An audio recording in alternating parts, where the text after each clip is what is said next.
Hi everyone, my name is Megan, and today we're going to be talking about my monthly reading challenge and some of the books I plan to read in the month of February. So one of my biggest goals with this channel is to do some fun reading challenges, and so I've decided that every single month I'm going to do a new challenge, and I'm going to talk about the books that I'm going to read for that challenge each month as well. Not every single book that I read during the month will be for the challenge.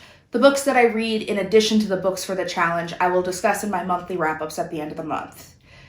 I'm not going to talk a whole lot about the books that aren't part of the challenge that I plan to read for the month, because honestly, I don't have a ton of other reading plans for the month. I'm very much a mood reader, so I pick up whatever happens to sound good in the moment. But again, I will talk about these books and all of the other books I read this month at the end of the month in my February wrap-up. So the very first reading challenge that I wanted to do for this channel was reading some books and some authors that I haven't read before that I really think I should have read by now. As you will see by my TBR, I kind of interpreted this challenge in a few different ways. Some of the books that I chose were classics or really well-known authors, but other ones are just kind of popular books that I feel like I should have read, books that get referenced a lot that I don't quite always understand. But sometimes I pretend like I do anyway, because why not? But February 2020 is the month that I will finally read these books and check them off my very, very long to-be-read list. So I'm just gonna go right in. I have 6 books to talk about today. Let's just get started. The first book that I chose for this challenge is one that, as a children's librarian, I don't know how I can live with myself because I have not read this book. I feel like it's a crime. I feel like I'm a sham. I don't know what to say for myself. But anyway, that book is A Wrinkle in Time by Madeleine L'Engle. I really and truly don't know how I've lived this long without reading this book. But I think part of it is because I didn't have to read this book in school. I feel like a lot of people had to read it in elementary school, and this was just one that I never had to pick up for any of my classes.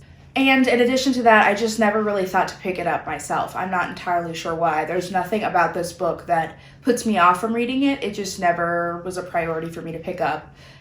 And then it just kept snowballing, and, I'm 27 years old, I'm a children's librarian, and I have not read A Wrinkle in Time, but I'm going to fix that. I'm sure that everyone knows what this book is about, but if you don't, this book is about a high schooler named Meg Murray and her brother who travel through time and space to save their father, who is a scientist. Obviously, I am not the intended audience for this book. This book is a middle grade fiction book, and I am obviously not a middle grader. I don't know if you could tell, but I still think I'm really going to enjoy it. I'm going to have a lot of fun. I have a lot of fun reading children's literature. The adventure in it is just so nice, and it's like really great to see things through the eyes of somebody younger sometimes, and somebody who might be a little less, bitter about the world. Not that I am in any way, shape, or form. All right, the next book that I have to read for this challenge is A Hitchhiker's Guide to the Galaxy by Douglas Adams. I feel like it's probably pretty obvious why I chose this book for this challenge. Almost every single person I know, including my husband, has read this book and really loves this book, and I feel left out, so I'm going to read it. It's the only thing I can do, right? I'm kind of picky about the sci-fi that I do read, and when sci-fi involves a lot of humor, like I believe this book does, it sometimes comes across as extremely cheesy and difficult for me to enjoy. And I think I've always associated that with this book. And I've always kind of just assumed I would hate this book, and I don't think that's fair at all. So I'm gonna give it a go, and the time is now. I probably don't need to give much of a description on this one, but we have yet another space travel story. We're going to space this month, lads. This time we're journeying through space with Arthur, who has just fled Earth as it has been demolished to build a galactic highway. Like I said about this book, I'm a little hesitant to go into it, and that's why I haven't picked it up. So I'm not quite sure how I'm going to feel about it. I'm really hoping that I prove myself wrong and that I love this book and that I can continue on with the series, but we'll see.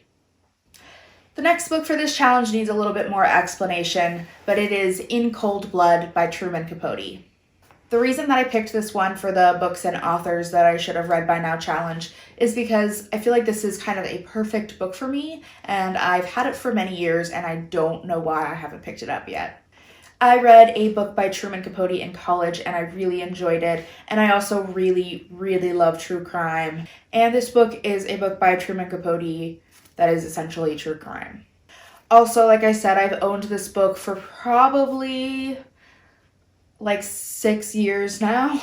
And it's always been at the very top of my TBR list, and I've just somehow never gotten to it. And so it is finally time for me to dig into this one.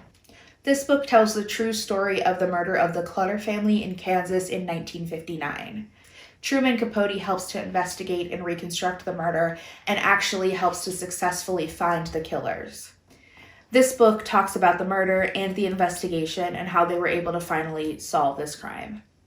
Like I said before, I really think I'm going to like this one. I don't actually know anything about this murder case at all, so I'm excited to go in with fresh eyes.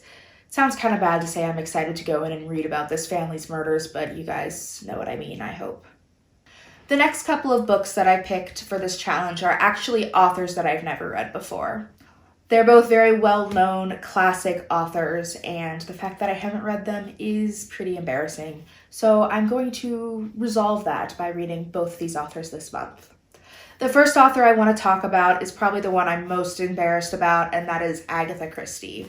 This month I'm planning to read And Then There Were None by Agatha Christie. I love mysteries and suspense, and Agatha Christie is the queen of mystery, so I really think I should have definitely read one of her books by now. At least one of her books by now. I chose And Then There Were None in particular because I feel like it's one of her more well-known works. At least it's one that I hear about more often. And it's one that sounded really, really intriguing to me. It's also one that I hear referenced all the time in all types of media, and so I kind of would like to understand the full reference. That would be great. This book is about 10 guests who are on a private island, and their host is nowhere to be found. Soon it becomes pretty clear that everyone has a pretty mysterious past, and there are lots of secrets among the group. And then people just start getting murdered.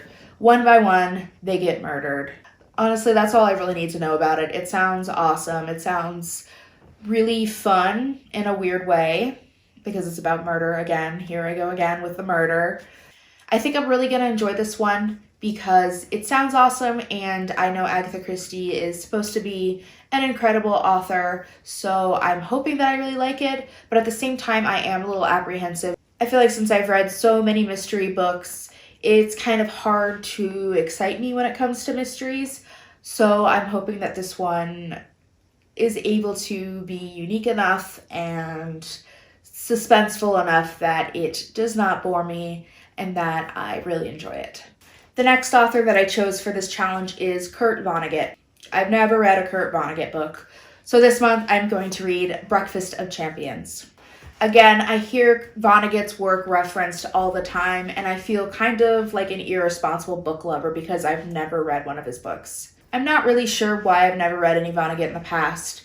Again, it's one of those things where it's not something that I don't want to read, but it's not something that's necessarily at the top of my list, so it's not something I'm going to grab necessarily when there are so many other books that I want to read as well. But for the first time in my life, this month, I am going to prioritize Kurt Vonnegut. I chose Breakfast of Champions because it's one that sounded pretty good to me, and it's also one that I've had personally recommended to me in the past before. This book tells the story of a science fiction writer named Kilgore Trout, which is an incredible name. It also follows a businessman named Dwayne Hoover. These two characters meet and, for several different reasons, change each other's lives in huge and irreversible ways. That's all I really know about it, and that's all I really want to know about it. I kind of want to go in blind and kind of just enjoy it and see where the story takes me. I think this book's going to be really weird. I've heard that Kurt Vonnegut is very strange, but I love weird things, so I think I'm really going to enjoy this one, and I'm hoping that I really will so I can pick up some of Kurt Vonnegut's other books after I finish this one. The last book that I chose for this challenge is a little newer than the other ones and also a little bit more widely popular. That book is The Da Vinci Code by Dan Brown. First of all, this cover is... I had no idea that a cover like this even existed for the Da Vinci Code, but I don't mind it as much as the other one, so that's kind of nice. Obviously, this book was everywhere in the early to mid 2000s, especially, and the subsequent books in this series are really popular as well. It's not one that I ever really considered picking up in its heyday when it was popular. It didn't really sound that interesting to me at the time, and there were just other books that I wanted to read more than this one.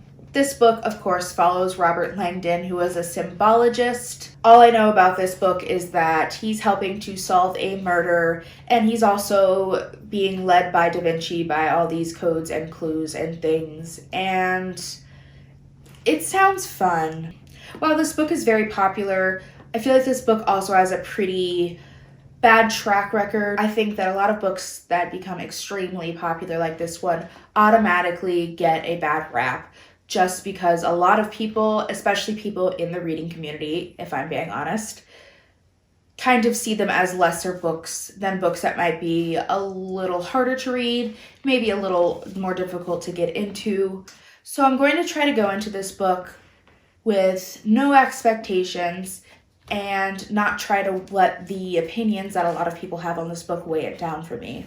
Honestly, I don't think this one is going to become a favorite of mine, but I think I'm going to have a lot of fun with it, and that's all that I really want from it. All right, everyone, those are the 6 books that I chose for my books and authors that I definitely should have read by now reading challenge. In the comments down below, let me know of some books and authors that you feel like you should have read by now, and maybe pick one up and read it along with me this month. Like I said, at the end of February or the beginning of March, I will have my February wrap-up up and available, and I will talk about my feelings about all the books I talked about today, along with all the other books that I read in the month. If you're interested in getting more updates on what I'm reading and how I'm enjoying what I'm reading, there are a few different things you can do. The first is you can follow me on Goodreads. I have my Goodreads link in the description. And the second is that you can follow me on Instagram. I'm posting a ton of book pictures and a lot of updates on what I'm reading on my Instagram, and you can follow it at Megan Likes Books. Thank you guys so much for tuning in. I will see you guys next time for another video. Goodbye.